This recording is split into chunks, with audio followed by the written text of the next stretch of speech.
Halo, selamat pagi Pak Beni. Perkenalkan nama saya Igusti Ayu Ananda Putri atau yang biasa dipanggil Nanda, mahasiswi Ilmu Komunikasi angkatan 2018 dengan NPM 6565. Saya merupakan mahasiswi dari mata kuliah Produksi Komunikasi Kreatif kelas A. Di sini saya akan mempresentasikan untuk perihal ujian akhir semester mata kuliah PKK.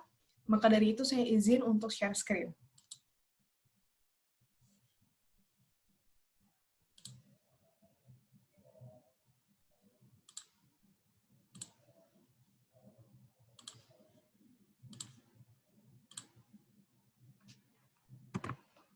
Baik, adapun topik pembicaraan pada hari ini yaitu mengenai pengetahuan yang didapat di kelas, yang kedua adalah hal-hal baru yang dipelajari di luar kelas, yang ketiga pengalaman memanfaatkan pengetahuan dan keterampilan, yang keempat kreatif jurnal, yang kelima mengenai konten Instagram yang dibuat, yang keenam mengenai tim atau agensi yang ada di dalam mata kuliah PKK, dan yang terakhir adalah saran untuk mata kuliah produksi komunikasi kreatif.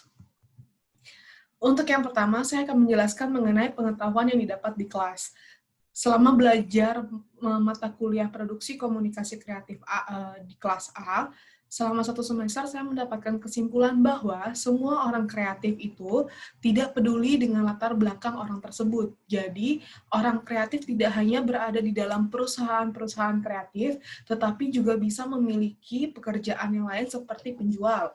Yang kedua adalah di dalam menciptakan proses ide kreatif terdapat 4 tahap. Yang pertama adalah investigasi masalah, di mana kita mencari masalah yang ada, masalah sosial. Yang kedua adalah mencari ide dari masalah tersebut. Dan yang ketiga adalah ketika kita sudah memiliki beberapa opsi ide, kita menseleksi ide tersebut. Dan yang terakhir adalah merealisasikan ide tersebut. Dan yang ketiga, di dalam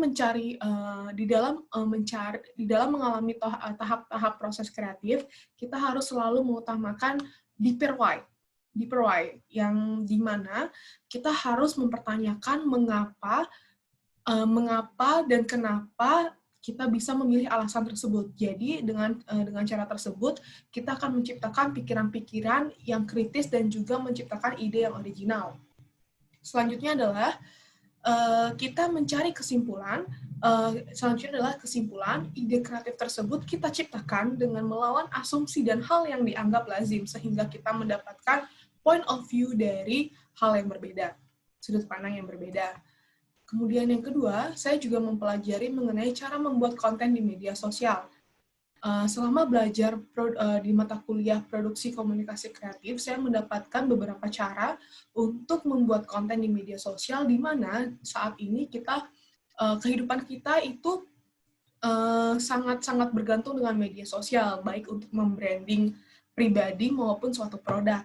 Oleh karena itu, dalam membuat konten, kita sebaiknya mencari data-data terlebih dahulu mengenai konten yang akan kita buat. Kita mencari siapa target pasar kita, apa yang disukai oleh target market kita, dan oleh karena itu, hal tersebut akan membantu kita membuat konten. Dan yang kedua adalah kita sebaiknya untuk membuat timeline. Dengan membuat timeline mengenai konten-konten yang akan di-upload di tanggal berapa, itu juga akan membantu kerapian dari konten kita. Dan yang terakhir adalah membuat desain yang menarik. Seperti yang kita ketahui bahwa visual sangat mendukung ketertarikan seseorang. Oleh karena itu, kita sebaiknya membuat visual yang menarik dan juga desain yang enak dilihat supaya banyak orang yang tertarik.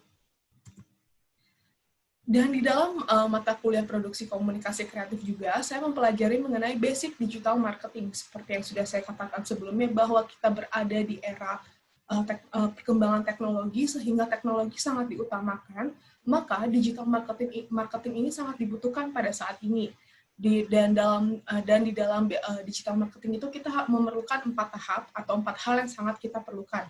Yang pertama adalah see, yang kedua adalah think, yang ketiga adalah do, dan yang terakhir adalah care.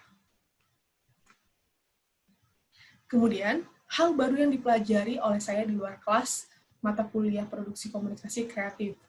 Seperti yang sudah saya jelaskan tadi, bahwa di dalam mata kuliah produksi komunikasi kreatif, saya dituntut untuk memiliki pemikiran yang kreatif, ide-ide yang kreatif, dan juga mengembangkan bakat basic marketing saya. Oleh karena itu, saya mengikuti campaign Jogja Lebih Baik yang diadakan oleh Purpose, di mana campaign ini bertujuan untuk membuat udara atau polusi udara di Jogja menjadi lebih baik dengan mengajak masyarakatnya untuk menaiki sepeda dan mengurangi penggunaan kendaraan asap bermotor.